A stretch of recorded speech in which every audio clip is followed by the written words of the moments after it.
subscribe to our channel and press the bell icon. अस्सलाम वालेकुम अज़ीज़ तलबा तालिबात। सर अब्दुल सत्तार ख़ान इस यूट्यूब चैनल में आप तमाम का इस्तक़बाल है।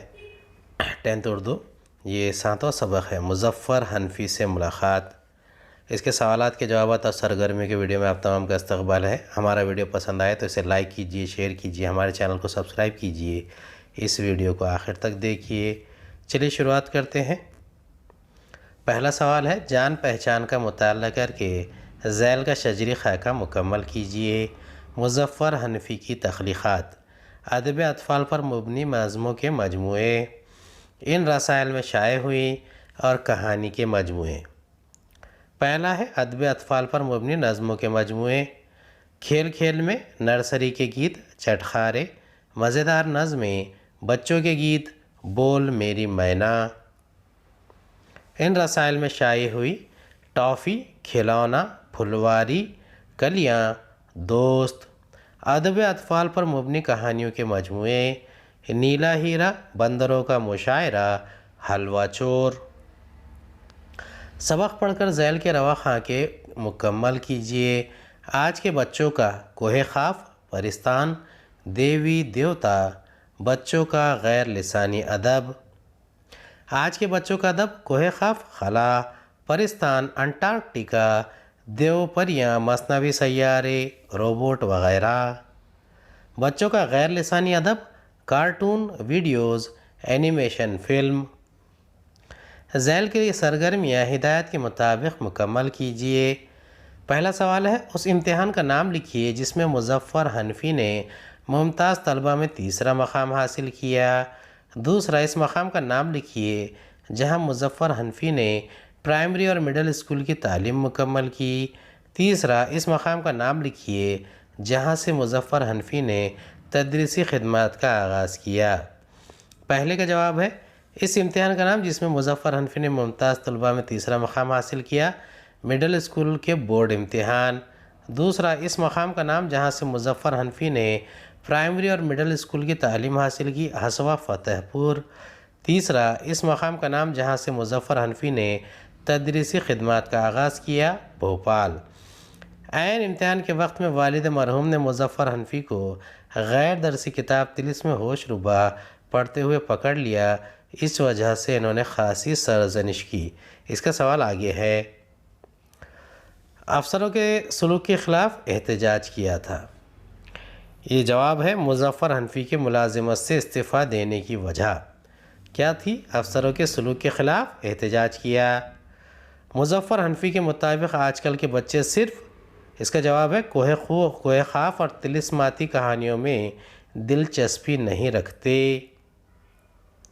ज़ैल की सरगर्मियाँ मुकम्मल कीजिए। अदब अतफ़ाल के अदीबों को मुज़फ़्फ़र हनफ़ी ने जो नसीहतें की हैं, इनमें से किसी दो को बयान कीजिए। दूसरा, इस सबक में आए हुए बच्चों के अदीबों में से किसी एक का नाम और इनकी किसी तसनीफ़ का नाम लिखिए। तीसरा, बच्चों का अदब शाये करने वाले 2 रिसालों और इनके मुदीरों के नाम लिखिए। चौथा, टेलीविज़न और मोबाइल अदब के लिए चैलेंज है, इस बयान पर अपनी राय दीजिए। पाँचवा, मुज़फ़्फ़र हनफ़ी की नज़्म के मरकज़ी ख़याल को वाज़ेह कीजिए। पहले का जवाब है, मुज़फ़्फ़र हनफ़ी ने बच्चों के अदीबों को दर्ज ज़ैल नसीहतें की हैं। पहला, अदब तख़लीक़ करने के लिए अपने मौज़ूआत अपने आस पास की ज़िंदगी के मुख्तलिफ़ गोशों से मुंतख़ब करें जिनमें आजकल के मसाइल हों। दूसरा, फ़नकारों को चाहिए कि वो अपने मक़ासिद शहर व शकर में लपेट कर पेश करें। दूसरे का जवाब है, कृष्णचंद्र, उल्टा दरख्त, गधे की वापसी। बच्चों का अदब शाये करने वाले रिसालों और इनके मुदीरों के नाम, ये इसका जवाब है, माहनामा गुलबूटे फ़ारूक सैयद। दूसरा, माहनामा बच्चों की दुनिया, डायरेक्टर कौमी कौंसिल बराए फ़रोग़ उर्दू ज़बान। तीसरा, माहनामा प्याम तालीम, डॉक्टर इमरान अहमद अंदलीब। चौथा, गुलशन अतफ़ाल, रहमानी सलीम अहमद। ये सवाल नंबर 4 है, बच्चों का अदब शाये करने वाले 2 रिसालों और उनके मुदीरों के नाम लिखिए। माहनामा गुलबूटे फ़ारूक सैयद, माहनामा बच्चों की दुनिया, डायरेक्टर कौमी कौंसिल बराए फ़रोग़ ज़बान उर्दू। तीसरा, माहनामा प्याम तालीम, डॉक्टर इमरान अंदलीब। ये पाँचवें का जवाब है, ये बयान कि टेलीविज़न और मोबाइल अदब के लिए चैलेंज है, दुरुस्त है। मुज़फ़्फ़र हनफी ने आगे बढ़कर ये भी कहा है कि मज़कूरा इलेक्ट्रॉनिक और वसाइल पूरे प्रिंट मीडिया के लिए चैलेंज है। पहले के लोग सुबह उठते ही अखबार पढ़ते थे, अब टीवी पर या मोबाइल के नेट पर अखबार की ख़ास खबरें सुन लिया करते हैं या पढ़ लेते हैं। टीवी के प्रोग्रामों को देखने की वजह से न सिर्फ बच्चों को बल्कि बड़ों को भी अब किताब या रिसाले पढ़ने की फुर्सत नहीं मिलती। पहले बच्चे अखबार के हफ्तावारी कॉलम पढ़ा करते थे या बच्चों के माहाना रसायल का इंतज़ार किया करते थे। रसायल में हर बच्चा अपनी पसंद के मुताबिक तस्वीर कहानियाँ, नज़में, मालूमाती मज़ामीन पढ़ा करता था। अब मोबाइल पर कार्टूनी फ़िल्में 24 घंटे दिखाई देती हैं। आमतौर पर बच्चे कार्टून, एनिमेशन फ़िल्में पसंद करते हैं, इसलिए वो स्कूल से आने के बाद सारा वक्त टीवी पर कार्टून वाले चैनल या मोबाइल पर कार्टून देखते रहते हैं। इसकी वजह से वो अदबी किताबें पढ़ने के लिए वक्त नहीं निकाल पाते। इसलिए वजह तौर पर कहा जा सकता है कि टेलीविज़न और मोबाइल अदब के लिए चैलेंज है। अगला सवाल है, मुज़फ़्फ़र हनफी की नज़्म के मरकज़ी ख़याल। मुज़फ़्फ़र हनफी ने अपनी नज़्म में आजकल की महंगाई के मुकाबले में कल की सस्ताई बयान की है। नाना नानी के ज़माने में 45 रुपये में असली घी खाते थे, स्कूल में फ़ीस नहीं थी। आजकल अब्बू अम्मी की तनख्वाह 45,000 है, लेकिन असली घी नदारद है। स्कूल की फ़ीस हर साल बढ़ती है। मुज़फ़्फ़र हनफी ने बताया है कि कल हर चीज़ सस्ती थी और आज हर चीज़ महंगी है। सबक में इस्तेमाल किए हुए 2 मुहावरों को अपने जुमलों में इस्तेमाल कीजिए। मुज़फ़्फ़र हनफी की ज़िंदगी के इब्तदाई हालात अपने लफ्ज़ों में लिखिए। बच्चों के अदब की ख़ुसूसियात सबक की रोशनी में लिखिए। टेलीविज़न और मोबाइल तालीम के लिए मुफीद है या मुज़िर, अपनी राय तहरीर कीजिए। पहले का जवाब है 4 चांद लगाना यानी इज़्ज़त बढ़ाना। तकरीब में किसी मशहूर शख्सियत की शिरकत से इस तकरीब में 4 चांद लग जाते हैं। टस से मस ना होना, बिल्कुल हरकत में ना आना। छोटी मुन्नी सख्त नाराज़ थी, इसे बहुत मनाया, लालच दिया, लेकिन वो टस से मस ना हुई। हवा से बातें करना, नहायत फुर्तीला होना, जल्दबाजी करना। मेरी पड़ोसन इतनी जल्दी काम निपटाती है, गोया हवा से बातें कर रही है। चौथा है, हाथ को हाथ सुझाई ना देना, बला का अंधेरा होना। गली में बल्ब ना होने की वजह से हाथ को हाथ सुझाई नहीं दे रहा था। बल्ब ना होना, इसके बजाय रोशनी ना होना भी इस्तेमाल कर सकते हैं। अगले सवाल का जवाब है, मुज़फ़्फ़र हनफी की ज़िंदगी के इब्तदाई अय्याम इंतहाई गुर्बत में गुज़रे। इनके वालिद खंडवा में एक प्राइमरी स्कूल में टीचर थे। इनकी वालदा अपने आबाई वतन हसवा फ़तेहपुर में रहने पर बज़िद थी, इसलिए वो अपनी 3 बेटियों और बेटे मुज़फ़्फ़र हनफी के साथ हसवा में रहती थी। वालिद साहब सिर्फ 10 रुपये माहाना भेजते थे। इतने कम पैसों में बड़ी मुश्किल से गुज़र बसर होती थी। इन हालात में भी मुज़फ़्फ़र हनफी पढ़ाई में मेहनत करते थे। मिडिल स्कूल के बोर्ड के इम्तिहान में मुमताज़ तलबा की फ़हरिस्त में 3रा मकाम हासिल किया था। तीसरे सवाल का जवाब है, बच्चों का अदब अपने अहद का आईना होना चाहिए। माजी की कहानियों में जो काम देव, परियां और जादूगर करते थे, आज वो सारे काम रोबोट, कंप्यूटर करते हैं। इसलिए बच्चों के अदब में इनके आसपास की ज़िंदगी के मुख्तलिफ़ गोशों से मौज़ूआत का इंतख़ाब करना चाहिए। बच्चों को बराह रास्त नसीहत करना इनकी नफ्सियात के ख़िलाफ़ है। बच्चों को जो दर्स देना है, इसे शहद व शक्कर में लपेट कर देना चाहिए। ऐसी मकसदी कहानियों को पे दर्स देना है, दिलचस्प अंदाज में बयान करना ज़रूरी है। अगर बच्चों के लिए लिखी गई कहानियाँ, नज़्म और ड्रामों में तफरीह और दिलचस्पी का वाफिर सामान हो, तो वो इस पैगाम पर भी गौर करेंगे जो बैन सतूर दिया गया है। मुख्तसर ये है कि बच्चों का अदब बच्चों की उम्र, ज़बान की इस्तेदाद, इनकी नफ्सियात और ज़माना हाल के मुताबिक होना चाहिए। अगले सवाल का जवाब है, कोई भी चीज़ बज़ाते ख़ुद ना अच्छी है ना बुरी है। दरअसल इसके इस्तेमाल के तरीक़े से नफ़ा या नुकसान होता है। साइंस के हर ईजाद में दोनों पहलू पोशीदा है। अगर इसका सही तरीक़े से और अच्छी मकसद के लिए इस्तेमाल करें तो वो शय मुफीद होती है। अगर इसे गलत तरीक़े से और बुरे मकसद के लिए इस्तेमाल करें तो वो शय मुज़िर होती है। टेलीविज़न एक मुफीद ईजाद है। इसके स्क्रीन पर हम दुनिया में कहीं भी होने वाले वाक़यात को अपने घर में बैठे बैठे देख सकते हैं। दुनिया के किसी भी कोने में मौजूद शख्स की तकरीर, लेक्चर सुन सकते हैं। तालीम व तदरीस में टीवी को एक बेहतरीन वसीले के तौर पर इस्तेमाल कर सकते हैं।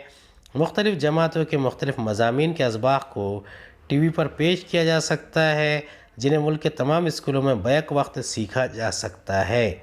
इन प्रोग्रामों को रिकॉर्ड करके हस्ब ज़रूरत इस्तेमाल किया जा सकता है। तारीख़, जोग्राफिया और दीगर मज़ामीन को भी।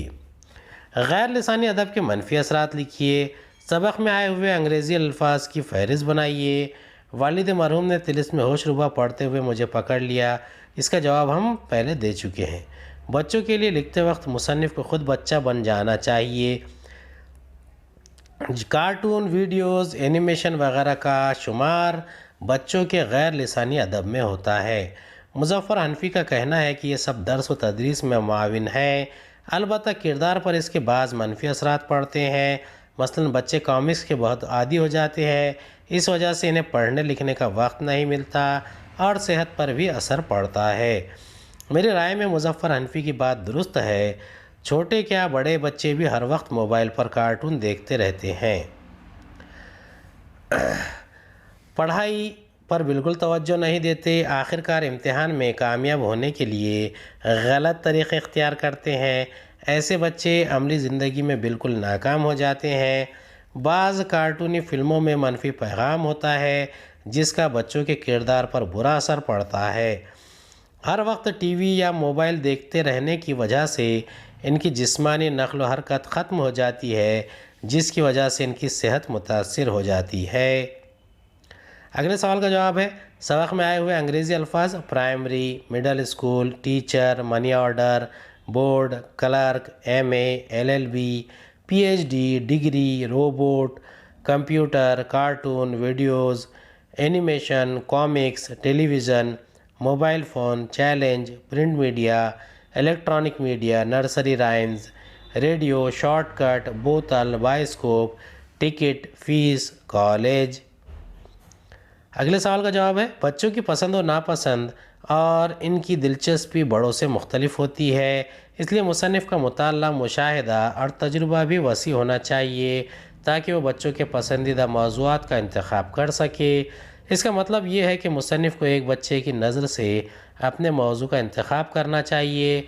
अगर मुसन्निफ़ पुरानी लोक कहानियों और दास्तानें बयान करना चाहता है तो इन्हें मौजूदा दौर की साइंसी इजाज़त से आमेज़ करना चाहिए ताकि बच्चे अपने आप को इनसे जोड़ सकें।